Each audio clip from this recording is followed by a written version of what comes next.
Hey everybody, welcome to a Tatter-a-fact here at the Girlz Ink studio in Las Vegas. Glad to have you guys here today.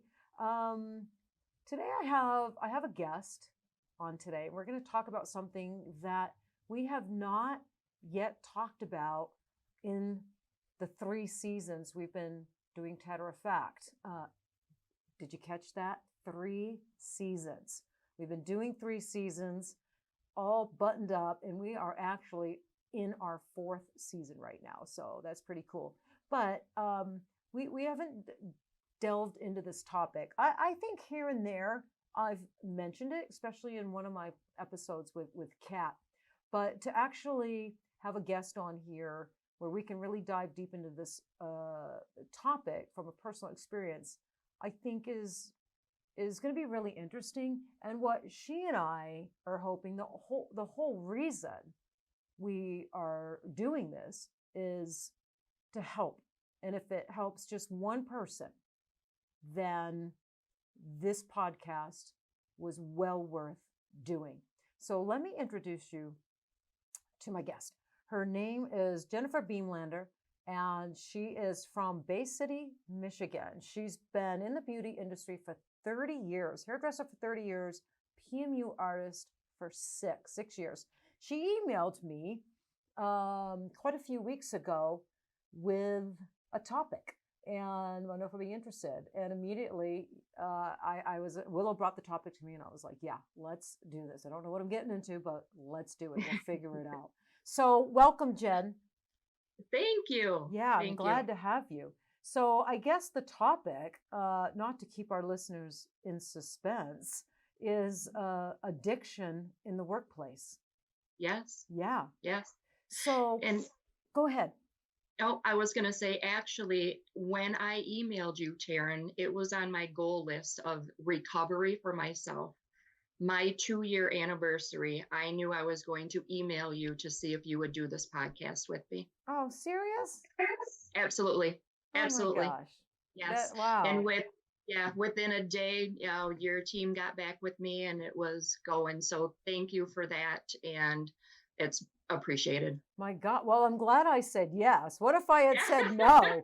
I knew you would say yes. No, immediately. Willow brought it to me. She thought it was interesting. I immediately thought it was interesting. Like I told you, usually I'm so well prepared for these podcasts. Like I do research on my guests if I don't know much about them. And I'm prepared, not too prepared, but I like to be prepared. And for this one, I'm really not. I mean, I didn't know really what to research. This is kind of your personal story, but yet it's a story and a topic that affects so many people in our industry. And so I wanted to talk about it. So I'm going to give you the floor, Jen. Why don't you start us off and then we'll just see where this conversation takes us. Okay. Yeah. Like I just said, I reached out to you at my 2-year anniversary for sobriety. 2 years and 2 months ago on November 3rd, I checked myself into rehab for alcohol. Mm-hmm. It got a hold of me, just out of the blue. It just sneaks up on you, and it got a hold of me. I can say that COVID really took me down. I did drink prior to that, but COVID was huge. So let me ask you, Jim, because a lot of us drink alcohol, right? Mm-hmm. I drink alcohol. I'm not a big drinker. I never, ever have been. But when I go out to, I never have alcohol in the house, around the house. Like I'll have alcohol when Kat and I go to dinner, or if I go to dinner with friends. I'm more like a dinner cocktail if I'm out having dinner. But so many people drink alcohol casually, yes, and then some. When did you know personally that it had crossed the line and become a problem? It was no longer casual. It's now a problem. Like how? Because I think so many people don't recognize that, or it takes them years to recognize that, or they do recognize it and they ignore it.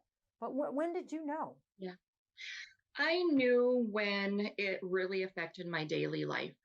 When especially my business, Teryn, when I noticed myself starting to schedule my appointments, my clients, rather than the 9 or 10 a.m. slot, I was moving to 11, then moving to 12. And the reason is because I was staying up later drinking. So then I was hungover and I needed that time to sleep, right? So that's when I really knew. So not only my business, but then my family also. I have two beautiful granddaughters that live here close by me, and it would actually affect them spending the night with me because I knew that I didn't want to drink and be drunk around my grandchildren. I wouldn't put them in that situation. So it affected my time with them. Yeah. So yeah, and when that really it tore at my heartstrings. And then my clientele, so my business was going downhill. I mean, I had a fantastic business within the hair industry and also my PMU, but it just kept going. And what happened is it started off with some stress. So I would have a couple glasses of wine to ease that stress a little bit. Going through a divorce back kind of when it started.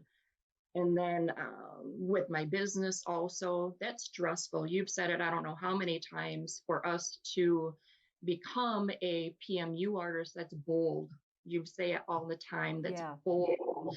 And with bold comes fear and anxiety. And that's what made me feel better, is the alcohol. Yeah.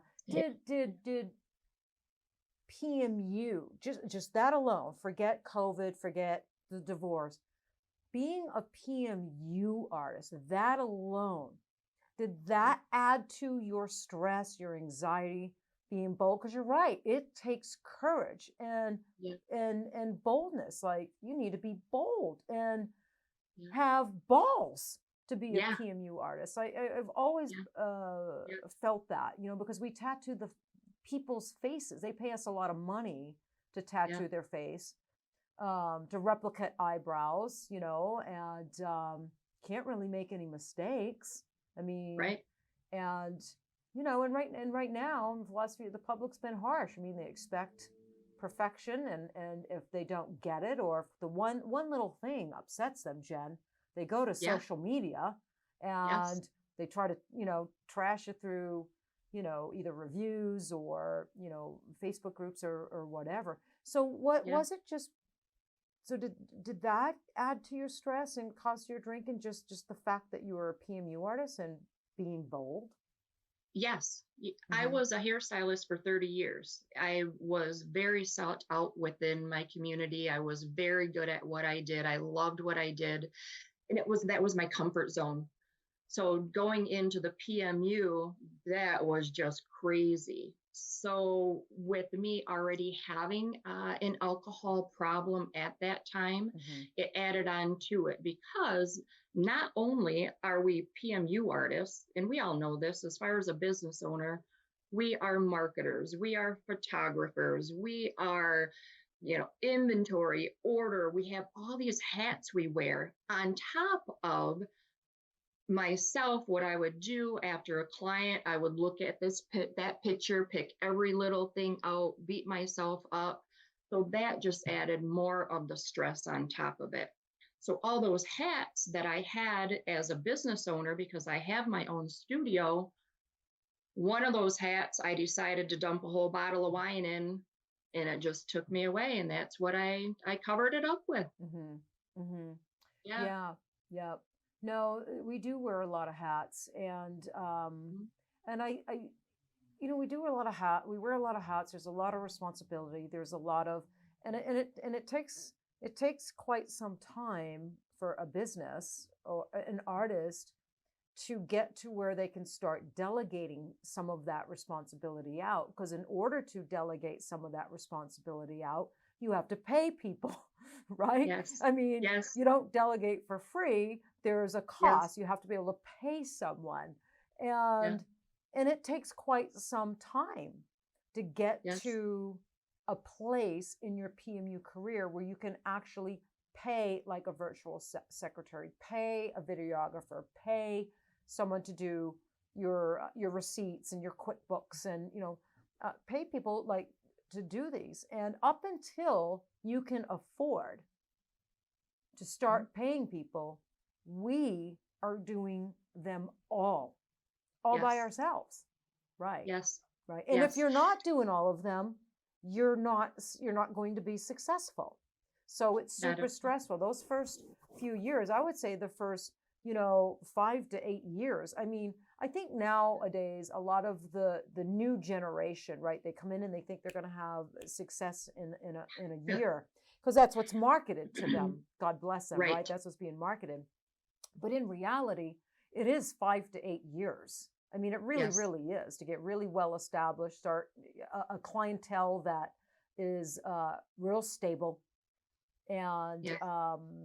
where you're booked, 3 months out, and you're earning enough money where you can start paying others to help you. I mean, it takes quite some Yes. time. Yes. Yeah. Yeah. And with myself being 2 years sober now, so I was a PMU artist for 4, now I'm at 6.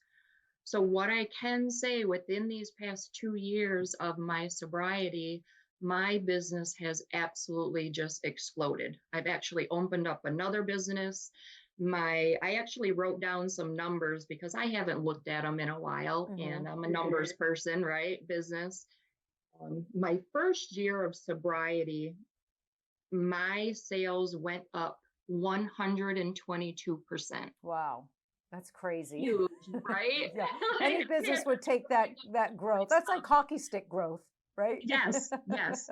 So then from 22 now, this year went up 51% from last year, That's which good. in itself is huge. Yeah. Well, So especially in this economy, Jen, because I don't know if yes, anybody's numbers are really going up in this economy, right? I know. Yeah. That's good. Yeah. Well, congratulations. I'm genuinely happy for you. Yeah. Thank you. Yeah, that's really fantastic. Look, there's a lot of PMU artists, right, that are probably in the same position you were, right? There's some PMU artists that I know personally that have also found recovery, and they've gone, within the last year or two, they've gone, public, announcing, that they went to treatment and they're sober now, and I think that takes bravery. Because that can go both ways. You can have those that respect that and look up to that and applaud you for that and support you in that. And then you can have those maybe not so much. I think it's really brave to tell that story, especially when you're a PMU artist. Because I think what I would worry about most is not your peers, other PMU artists, right? I would worry about clients learning that you had an alcohol problem to the point where you had to go to rehab. I would worry about the public, like clients, because we all know most people are good. Most people in the industry are good. Most people, public, that we work on are good. But damn it, don't we have those, those assholes in the industry, the assholes in public, and those are the ones we tend to focus on because they make the most noise and they cause havoc. They cause pain and worry. So, did that happen to you? It did. With clients. So some clients found out and it was not positive. Serious. Yes. Wow. Yeah. So what had happened is when I went to rehab, my only immediate family knew. And even with my alcohol addiction, my immediate family had no idea that it was as bad as what it was. That's how well I hid it. I said I was a functioning alcoholic. There's absolutely nothing. So when I got back on my social media, I just posted temporary close, and I reached out to all my clients I had scheduled, put them on pause, didn't give them any information. So then after I was home for a while, I even took another month off before I went back into it because I had healing. I still had to heal, right? So I decided to put on social media and share what I did, where I went, and the reasons why. And there were 2 people, and you said it earlier, those 2 people made the most noise. I still remember those two people, but what I have to do is also remember the other 750 that applauded me for taking care of myself, getting sober, and also sharing it, because that was huge. Right. Yeah. Right. Well, good for you, because that does take courage, because there's shame, right, attached to addiction. There's shame. Yes. I mean, 100%. That's why you hide it. Yes. That's why you hide it and lie about how, we become liars, right? Because we lie about it, we hide it, because there's shame attached to addiction, and there shouldn't be. Addiction is a disease, just as diabetes, cancer, regular like medical diseases. But there is shame attached to it. Were you ashamed? Did you carry that shame? Oh yeah. Yeah. And there's still times it creeps up on me too. Just, the thought of, because my gosh, I'm such a great person, and a wonderful family and kids and husband, and, all of these things, where I let this substance take control of me. And before I went into rehab, Teryn, I didn't realize that it was a disease. I didn't know. No. I didn't realize it was a disease. I just thought it was something that I couldn't control, and, I had the problem, and like discipline. Yes. Yeah.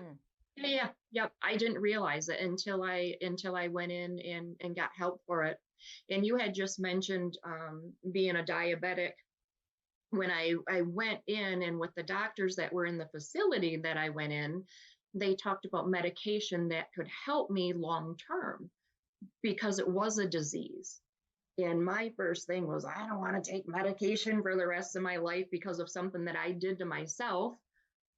And they taught me about the disease. They taught me how the brain works and why this happens to people, whether it be alcohol, marijuana, cocaine, all of these substances that are out there. So with the medication, when I denied it at first, the doctor let me sit on it for a couple of days, and then I went in and seen her again, and he said, Jen, what if I told you were a diabetic and you had to take this medication every day to help you through that? Would you do it? Yeah, absolutely I would. And she kind of sat there and looked at me, and once those words came out of my mouth, it clicked. Like, yeah. I think a lot of people don't see it as like a medical issue. Like, they just see it as it's willpower. Well, just stop. It's willpower. It's discipline. It's, well, just love yourself enough to stop, but it's not that simple. It's way beyond that. It's, and I think, I had my own addiction that I dealt with, and I have talked about it on here. I think with Kat, I got a little deeper into it on one of the episodes, but I was addicted to pot.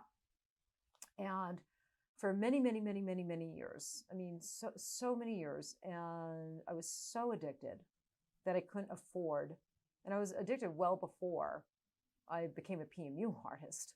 And so addicted that I had to start selling it to support my own habit. I mean, that's pretty bad. And then when I became a PMU artist, well, now I had to tailor my pot smoking around my work hours, because now all of a sudden I'm a responsible person. I'm a young PMU artist, and can't get up, can't wake and bake anymore. And that's what I was doing all those years. And that was hard at first, but I think because I was so focused on tattooing eyebrows and the work, and it takes such focus, and there's a discipline all in its own in being a PMU artist, the training, the study, the practice, the knowledge, the work itself, that I got engulfed in that during the day hours. And that kept my mind off marijuana. But the minute I stepped out of the studio, Do you know? I mean, I had a joint waiting in my truck for cripe's Yeah. sakes, and Yeah. then all night smoke. And the good thing, I guess, about pot is I didn't wake up with a hangover. You hangover, yeah. Yeah, so I didn't have to like keep moving my appointments up to 10, then 11, then 12. I mean, I Right. could get up in the morning, do you Yep. know? And I never thought I had a problem either. I just thought, I'm a pot smoker, you know? I'm like a chill girl. I Yep. just smoke weed like, you know, so many other people I know. But I didn't really realize I had an issue until, you know, me and Kat, you know, and then Kat was, you know, she's just not. And it started affecting, yeah, it affected our relationship, you know? Yeah. And then she could point out where it was affecting other areas of my life, which I didn't recognize. And it would really piss me off. I didn't want to look at those areas in my life because I had been ignoring those areas of my life, right? I mean, you start to look at them while you just smoke a joint, and then you don't see them no more. Right. That's the lovely thing about goes away. addiction. It goes away. Yeah. But once she started pointing things out, I'm like, damn, I can't believe she sees that. And then you have to take a look. And I'll tell you, and I tried to quit, you know, on my own like 3 different times, and I couldn't. And it was months and months of trying to quit. And I went to a 30-day outpatient program to actually get off marijuana, which some people mocked and look at that a little. Really, it's just pot. Well, for me, it wasn't just pot. For me, it was my drug of choice that I was highly addicted to, and came before just about everything else. I don't know how I slid PMU in front of pot, made PMU more important than pot during my work hours and work days. I don't know how I did that, Jen, to be honest with you, but I did somehow. But that was the only thing I made it more important than. It was not more important than Kat because I was sneaking and lying, and you know, and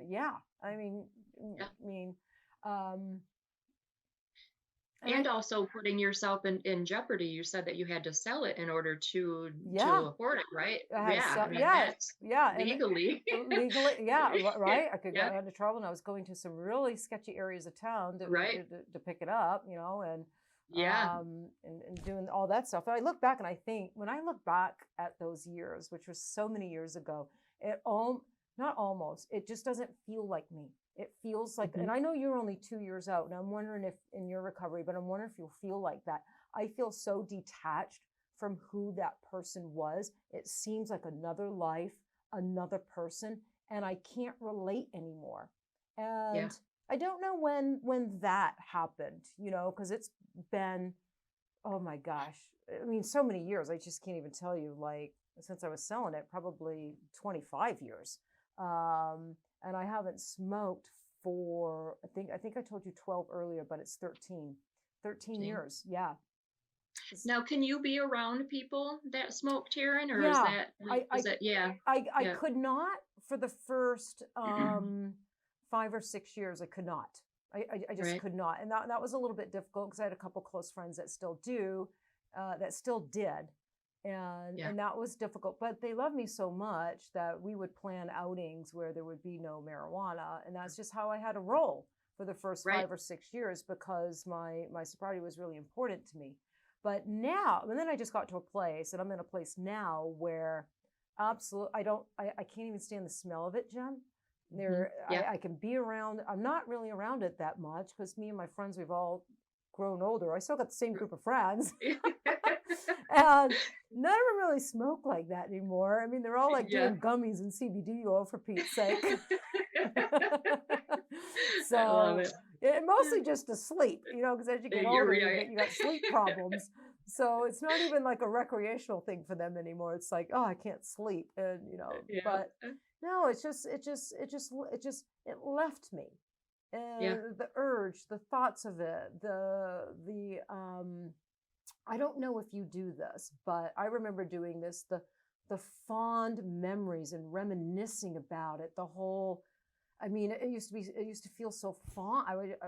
But now I think about it, and there's no fondness, there's no reminiscing with love. It's just like, ew, I just can't believe I was that person. But do you still reminisce and have fond memories of alcohol? No, I do not. That's really good. I just can't. Just the thought of it. No, absolutely not.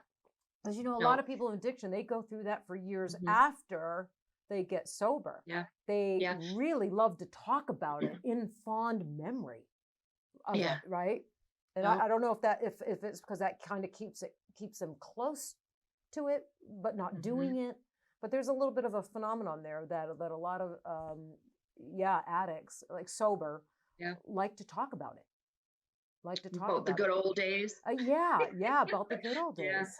Yeah. No, and I don't know if it's just because I am so hell bent on I just feel fantastic, or if it's the medication or the counseling or the combination of all, whatever it is, I'm just going to take it and run with it. Right. Right. Yeah. Right. Yeah. So did it affect your like your work like the actual like your eyebrow procedures, your eyeliner procedures? Did it take your level of work down a notch? Like, were you doing great powder brows and then all of a sudden your work was like, it's not at the level it was? Or was it just, and it didn't affect the quality of your work, it just affected that, you were going in later, maybe you were not as patient with clients. I don't know. I think when you're an addict, your tolerance is much lower and you lose your patience quicker. But did it affect the quality of your work? That's what I'm trying to get to. Yeah, it didn't. It didn't affect that. But what happened is it took so much energy for me to be so focused on what I was doing, rather than doing, say, I'm just going to throw out a number, 2 eyebrow clients a day, or maybe 2 eyeliner clients a day. I could only do 1. And after that 1, I was just so exhausted, because that's all it took for me just to be laser focused on what I was doing, so I didn't mess up. Right. And so they left with beautiful work, and that was exhausting in itself. Yeah. So, yeah. So if there's people out, and we know that there's people in this industry, right? There might be some people that I know that I've done collaborations with, that I chit chat with and DM with on Instagram, and nobody knew from me, Teryn. Yeah. I mean, so no. So of course we have colleagues and peers in the industry right now that are suffering from one addiction or another. What does the path to recovery look like for someone? Let's say we've got some listeners right now and they're resignating and they're like, you know what? That's me, I'm drinking way too much, or I'm doing this, that, and the other. And what's the path to recovery look like for like someone like right now? Like what's the first, like, what do they do, Jen? Like, without jeopardizing their business. I don't know if, like, right now, what if someone can't go away to a rehab for 30 or 60 days? What if they can't remove themselves from their business and actually go away for 30 or 60 days? And then don't these facilities cost thousands upon thousands of dollars? So what if you're an artist and you financially can't afford one of these programs? Maybe you don't have insurance to cover these programs. I don't even know if insurance does, and you can't leave your business. Like, right. Do you have any advice for that person who wants help, but they're kind of, they feel stuck? I'm wondering if you felt stuck, or if you had a bunch of support. Yeah, no, absolutely. I was stuck because it was a business, and you have clients that you have to serve. And looking at it, I was just to the point of my life was more important than any eyebrow or eyeliner procedure that I could ever do. That's what it came down to. So getting myself healthy so I could really be there 110% for my business and my clients. It was scary to lock that door and walk away for 30 days. Absolutely terrifying, but it was well worth it. So kind of circling back, a lot of insurances cover rehab, whether it be outpatient, inpatient, short-term, long-term. A lot of insurances cover. If you don't have insurance, there are a lot of nonprofit agencies that you can contact that will pay you to go to rehab, either go to, and that's the other thing, is you don't have to go to inpatient rehab. You can do outpatient. And that's something that you can decide on with your doctor or your counselor, or, once you start doing your research, you have different options. That's what I did. I did Yeah. I did outpatient, so I didn't have to stay overnight in a facility. I could, and my outpatient was, I think it was like 4 o'clock in the afternoon until like 8 o'clock, like every night. So I could work during the day and go to my program at night. And then on Saturday and Sundays, I think it was like 8-hour days. Yeah. Mm-hmm. Yeah. And see, and when I went in, I was there for 32 days. Kind of the best 32 days I've had in a while. I didn't have a phone. I was sober. I was eating healthy. We were exercising, having counseling. So it was a good deal. So if you are listening, the first thing that I want to say to anybody listening is you are not alone in this at all. You can pick up a phone. There's 800 numbers for help. If you don't feel comfortable doing that, contact me. Mm-hmm. Honestly, inbox me. This 2 years into my journey, I've already helped at least 7 people become sober. So are you a sponsor now? I'm not. No. I do go to, I went to Skywood Recovery, which is here in Michigan, that rehab facility that I went to. And I have gone there and spoke a few times to patients that are going through at the time, just kind of what it is on that other side, what the other opportunities are, and talked about being sober and my business growing and having my grandchildren spend the night with me, that just the good things that can happen in your life with sobriety. Mm-hmm. So I do not speak. What has happened is word has gotten out, because I know so many people in my area. I'm very well known. And for them to realize that I had such a problem that nobody knew, even close family members, and I'm putting it out there. I'm not quiet about it anymore. I'm not.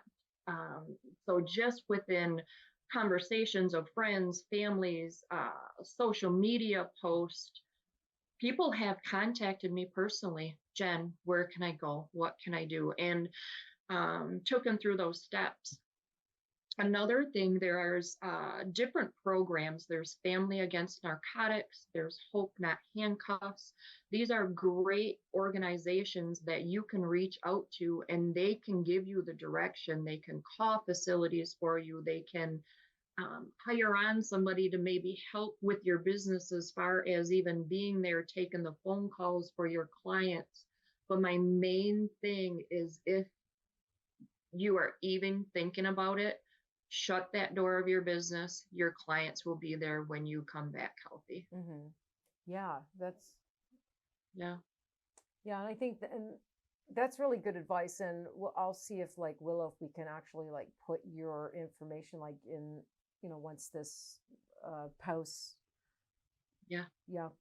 Because I think that's for some people, they just don't know who to reach out to or where to reach out. And some people don't want to call agencies. They don't want to call 1-800 numbers or agencies or, you know what I mean? So some people feel safer reaching out to another human being that, and maybe because you're a PMU artist, you're one of us, you're part of the industry, like you said, if just one person, right, mm-hmm. This whole podcast was definitely well worth it. But, and there's no really parameters or guidelines, right? I would never be one to list parameters on when someone has a drinking problem, because I think isn't it when your life becomes unmanageable, when your life becomes unmanageable, right? Yes. And in my mind, I justified it within myself. Justification. I never drink at work. Well, no, because I didn't go in until 12 o'clock because I was hungover because I stayed up all night the night before, right? It just became such a habit. So the justification, and then also I didn't drink and drive. No, because I was home at 5 p.m., walked through the door, let the dog out to go potty, took my bra off, made my drink, and that's where I stayed. It it was like that. It was just routine, You just gave me a great visual, Jen. I just got this visual of you walking in and slinging the bar off and pouring a drink. Yeah, and that's what happened, and so I justified it, and at that time I still had a great business going, and I still have, wonderful friends and family and husband, beautiful home, and so is your business back up to where it was? Up to, where you got help? Have you built it back up, or are you still in the process of building it back up? It is those numbers that I gave you earlier. It's huge. It's just growing like crazy. So I think maybe the next time we have you on, we should talk about what you're doing for marketing to grow your business, because that's what everybody in PMU is talking about right now, because, it's just such a bad economy. Everybody's suffering, and I'm trying to figure out how to draw in the client, Right. So maybe we should have you on again and pick your brain on how you're bringing in clients and building your business in this kind of economy. But and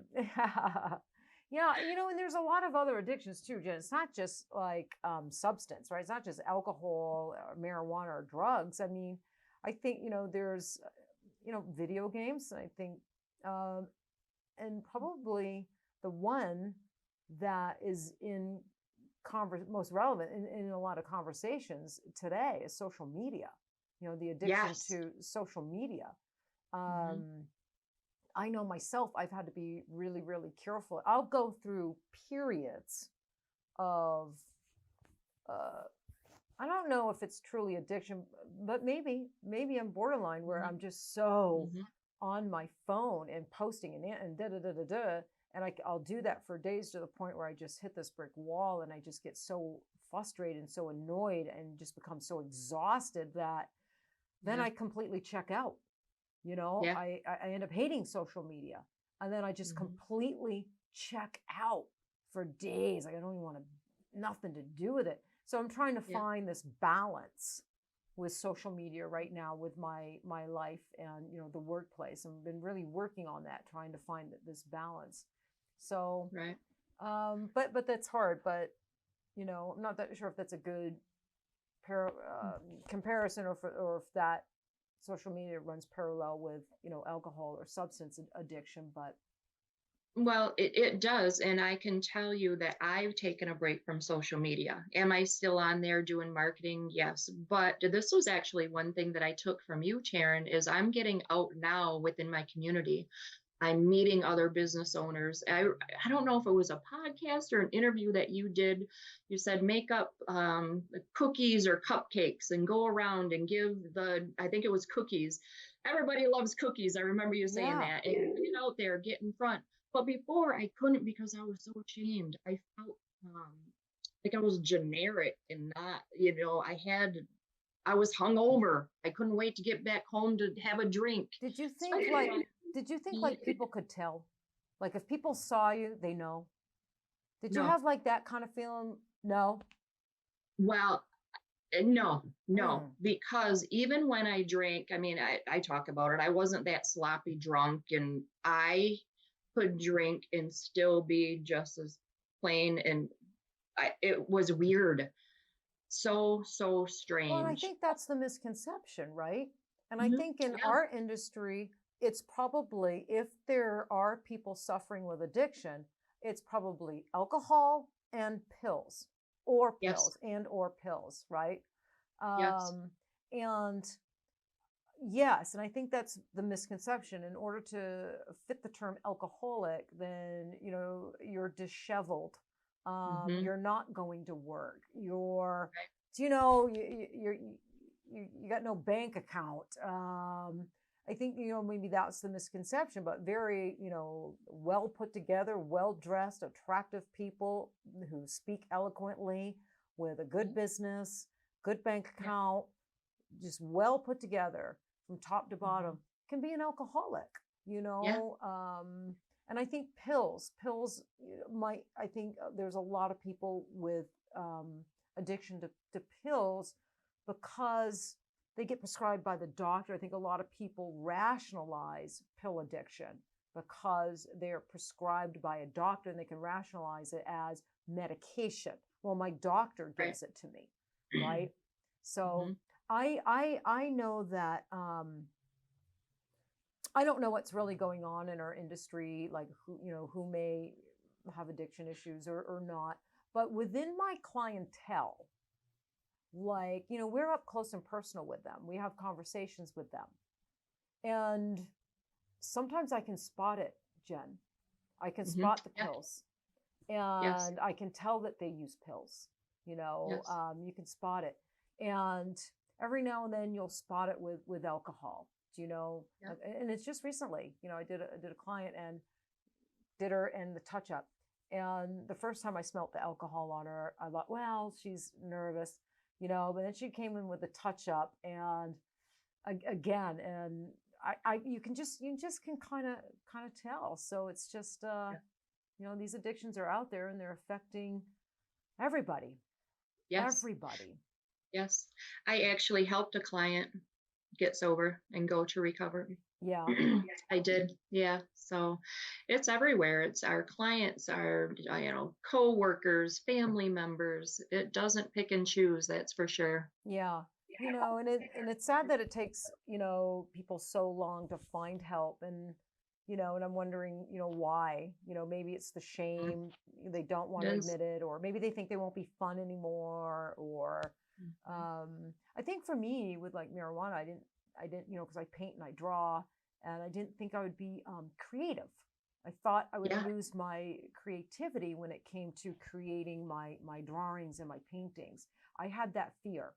Um, and back then I was doing a lot of body tattooing. So I was drawing up custom designs for a lot of clients. And I was just scared to death that I was going to lose my creative juices and not be able to draw and Yeah. create anymore. And Yeah. when I finally quit, that didn't happen at all. It didn't happen at all. I don't know if my creativity got better. I certainly got more clear, Yeah. but I didn't lose it.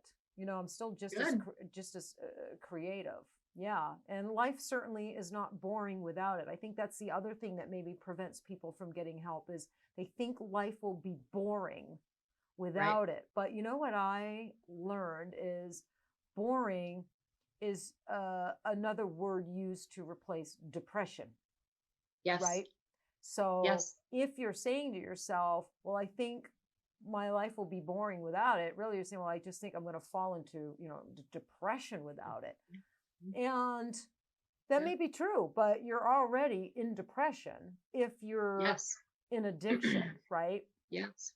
Um, and I think coming out of addiction and finding sobriety, well, it's not, to be really real and honest, when you find recovery from addiction, that does not cure your depression. You may very well stay in a state of depression because now you don't have the substance Mhm. to blur Yeah. your current state of life Yeah. and to blur and dissolve the memories or the trauma or whatever it is that led you to addiction, right? Yeah. So now you have to face all that. You have to Mhm. face all that, and that can be some of the most difficult times of your life. I think facing the traumas, things that may Yes. have happened to you, things that led you to addiction, those memories, those traumas.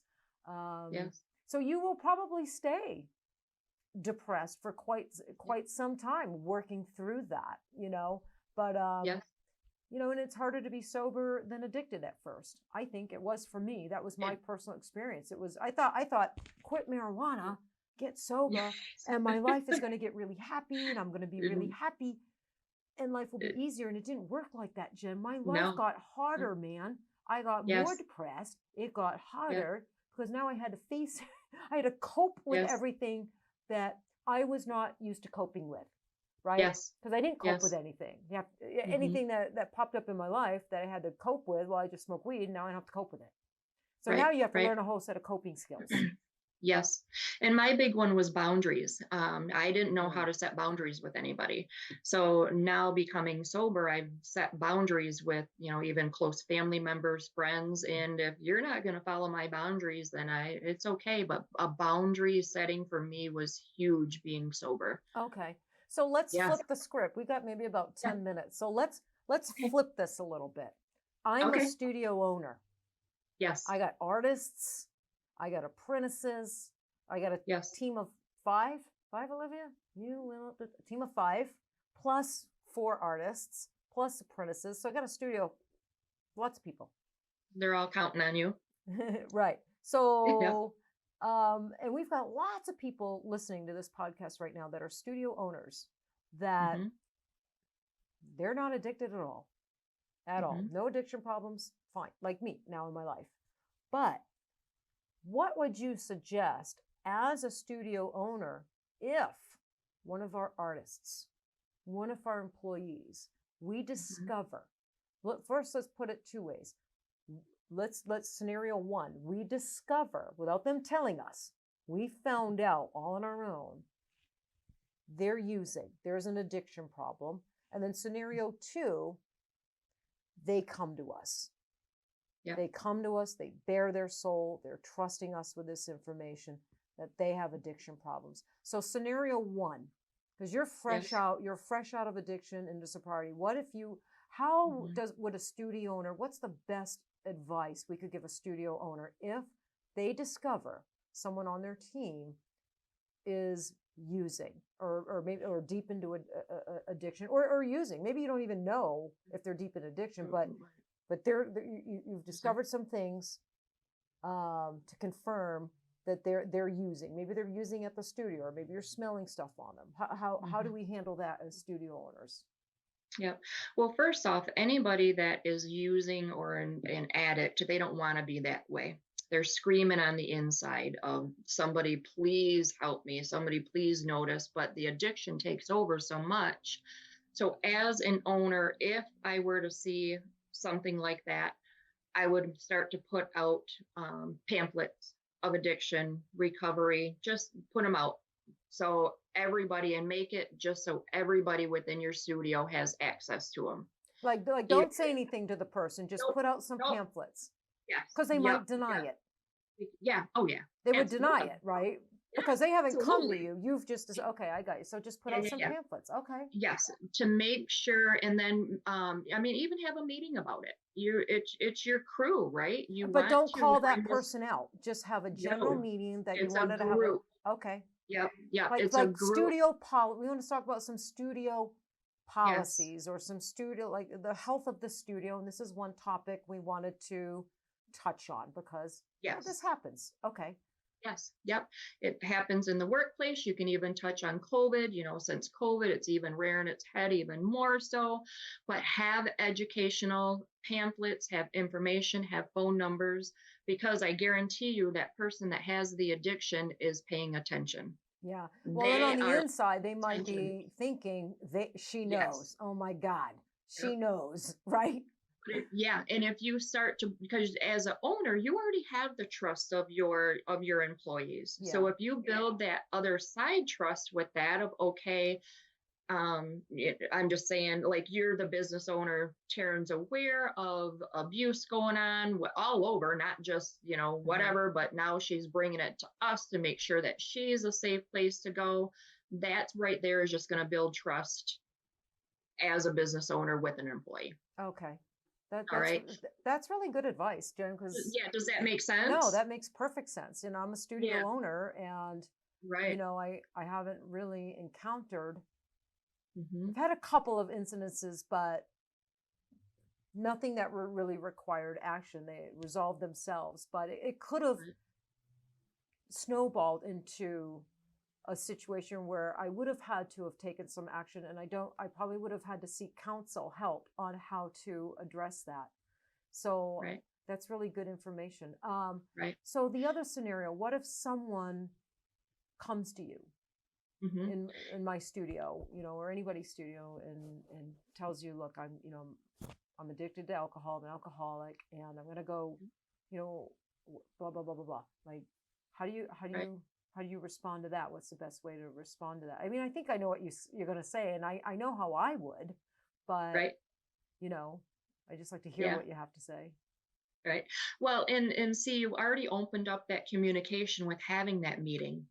So when you're already going to be prepared as that business owner. So an employee comes in and says, I have a problem. I'm an alcoholic. I need help. You are already going to be prepared to have those pamphlets there with the phone numbers, with the hotlines, with the counselors to call, with the Mm. people to get in contact with.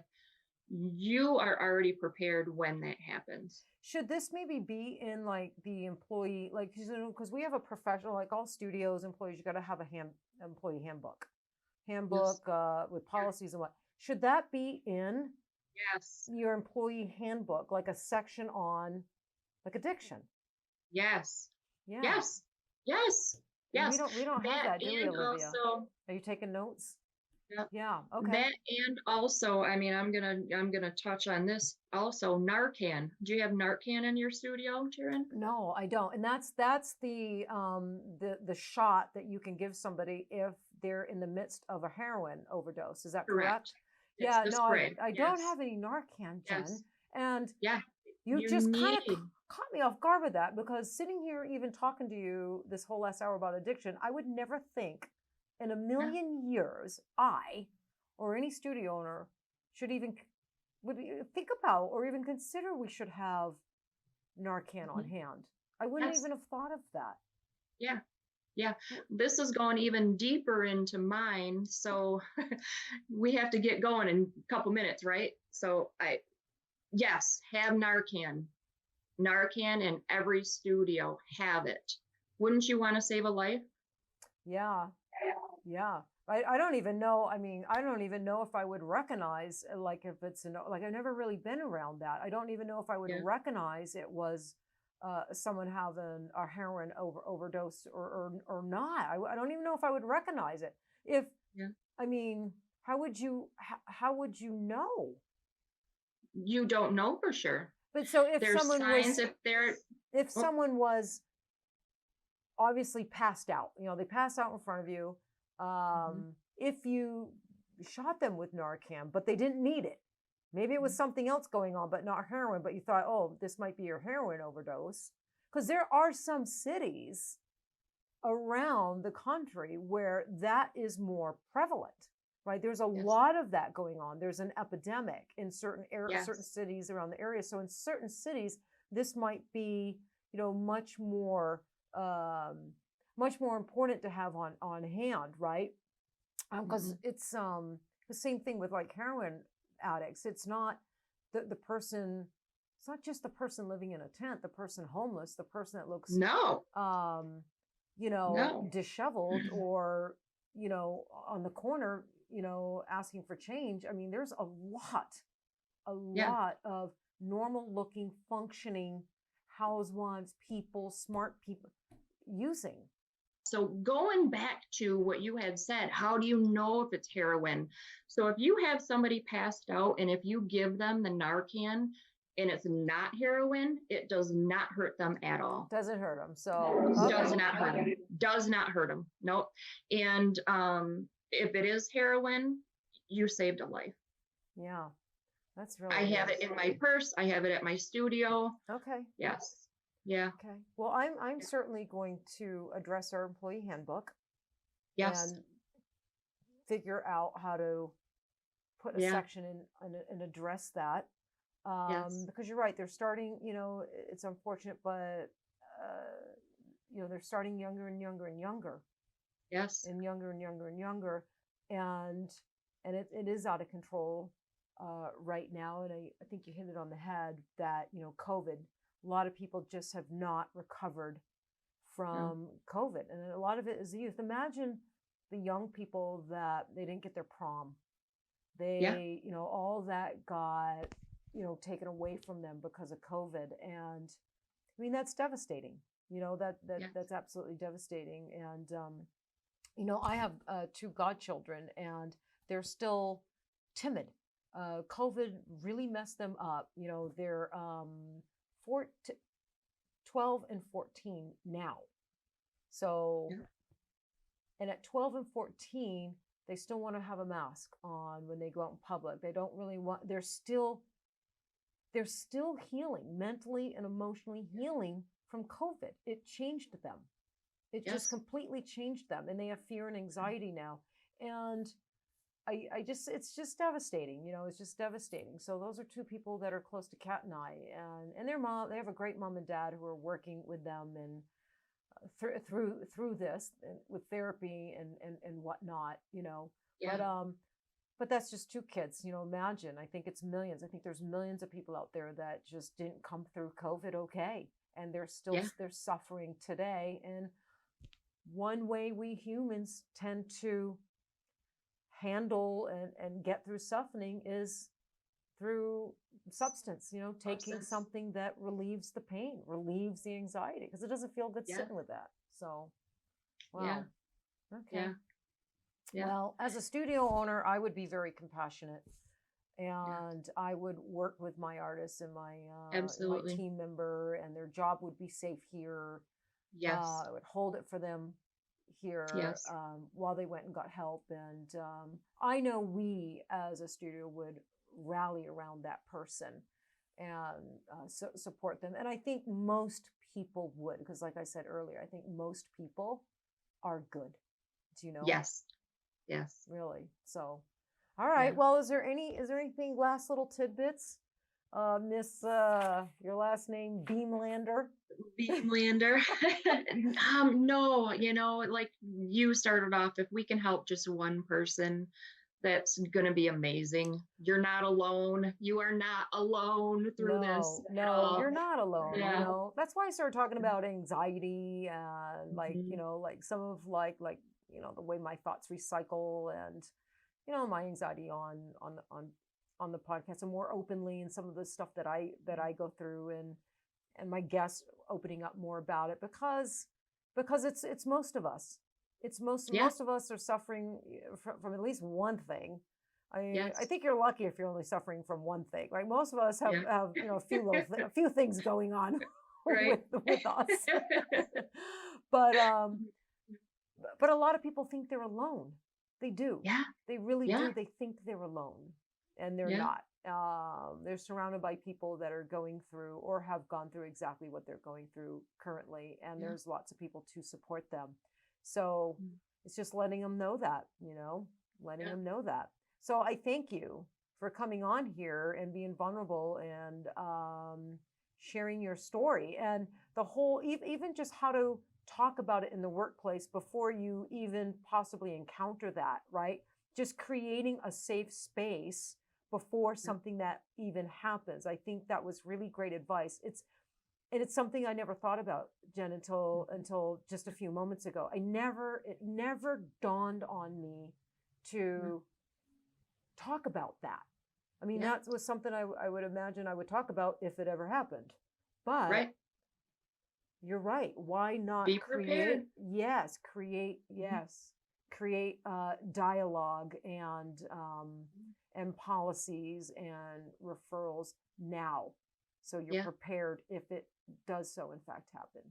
So I think that's really great. Yeah. Well, my dear, thank you so much for coming on and talking to us. I sure do appreciate it. Thank you. Yeah, thank you. Don't go anywhere. I'm going to say goodbye to our listeners, and then I'll come back to you. Okay. Okay. All right. Hey guys, thank you so much for joining us on this episode, Jen and I. And it was certainly enlightening for me. I learned a lot. I hope you did too. And I hope you heard us. I hope you heard Jen and you heard me when we tell you that you are not alone. Whatever you are suffering from, you are not alone. You are not alone. And if that's the one and only thing that you get from this podcast, you are not alone, and there is help and there is hope, then I am so glad you tuned into this podcast. So stay in the pursuit of happiness, everybody. And I love you, and we will see you next time on A Tatter-a-fact.